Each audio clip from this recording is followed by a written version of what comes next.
What we're going to do is talk about Matvei Michkov. Okay.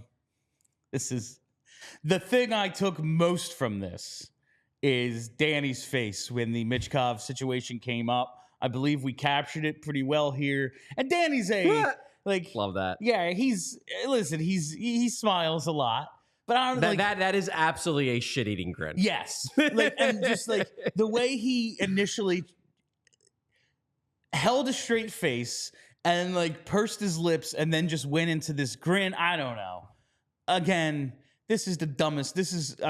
Yesterday we were breaking down the clothes a 19-year-old is wearing. Yep. Sure were. This is going to be fucking silly until we have resolution here. But I'm feeling it, man. And he was You're feeling good vibes here. We were told, and it was we heard in that article that came out months ago now at this point. By the end of June, we'll have something from this. Yeah, and it was a good question by Jackie the Inquirer. Basically was is that actually the deadline? And Danny's point is I don't friggin' know. Yeah. And he's right. I think the deadline, it's more self-imposed because SKA St. Petersburg, they want to know one way or the other by the end of June whether this guy is going to be in the mix for them. Hey, you got that money? Yeah, they want to know. From my understanding is that their training camp starts around the end of July. So they want a month. They would like to have the knowledge of whether we have to find a spot for this guy or we have to work on a loan or whatever. They'd like to know. That said, I don't think it's well, if it's not done by June 30th, it's not happening. They could theoretically terminate the contract at any point.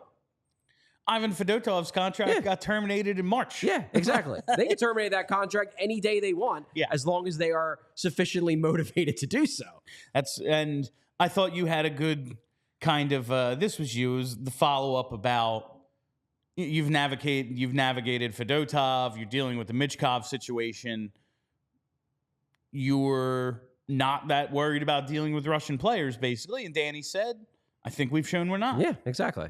And, the two guys, obviously, at the top of the draft, Salayev and Demidov, I'm not expecting them to be available at 12. Frankly, I'd be surprised if either of them are available even at 7 if they do make this rumored trade up with Ottawa. But there are other Russians, there's Chernyshov, who is a legitimate option, not necessarily at 12, but if he slips, maybe he could be a trade-up option. There's Artemonov, who Alex Appleyard really likes. I like him a lot, too. There are other Russians that are theoretical options with that second pick. And it certainly doesn't seem like Danny would be scared to take any of them. I really did. Here's a theory, and this is legitimately just a theory. Normally, Brent Flair is at this. And he went back with Chuck. He always was right next to Chuck Fletcher at this week before the draft presser. Last year, he was there. It was Brent and Danny. This year, we were told Brent Flair is traveling. Now, my guess is that right now, over the last 2 days, there has been a showcase of the Russian players down in Florida for everybody that is under the Dan Milstein umbrella from an agency standpoint. It would not shock me in the slightest if that is where Brent Flair is right now. Did you hear the rumor? Elliot Friedman floated this the other day. Other teams believe, because all of a sudden a whole bunch of shit has come out about Demidov. Mm-hmm. Other teams believe that there's one team that really, really wants him. And so they are purposely being actually, he's 5'10". It's the dude's 6'1". Apparently. Apparently he is. He's 6 foot and a half. Yeah. So rounded up to 6'1". Yeah. He's bigger. He apparently is much better at English than people realize. He seems like a delightful young man from everything I've heard. But I do not think the Flyers are spreaders of that disinformation. I would hope not, but also I kind of do. There is something funny, though, about the idea of something ironic a bit, of the idea of NHL, U.S. NHL teams spreading disinformation about a Russian. That's very funny. It's quite funny, actually. It is. Something I found very interesting that Danny, when the whole idea of Russian prospects and Matvei Michkov came up, the comparison between the time frames for Mitkov and Bonk, where it's we worry about, when's he coming over? And he's got this contract. And specifically Mitkov, he's got a 3-year deal. We'll see him when we see him. We have no idea. And it's we took Bonk in the same year in the same first round. He played juniors last year. He's probably going to spend another year in London. After that, he might spend a year in the AHL.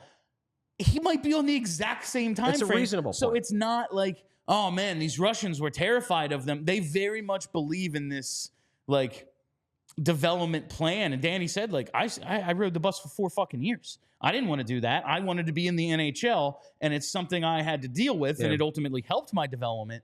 And we've heard Keith Jones say something similar in the past, like when talking about Jamie Drysdale, like still should be in the AHL. It's like, really? Because he's 23. It's not all that encouraging from like I want my new toys now, but to look at it this way, oh yeah, it is kind of like, what's the difference? Yeah. Like we get, especially in this town where we're so Eagle-centric. I got your back, Jack Fritz. Like, yeah, you draft a guy, and it's like, well, we need Jalen Carter to come in and be the best player on our defense. It's like, that is not what happens in hockey unless you draft one, and even then, it's like, yeah, maybe you shouldn't.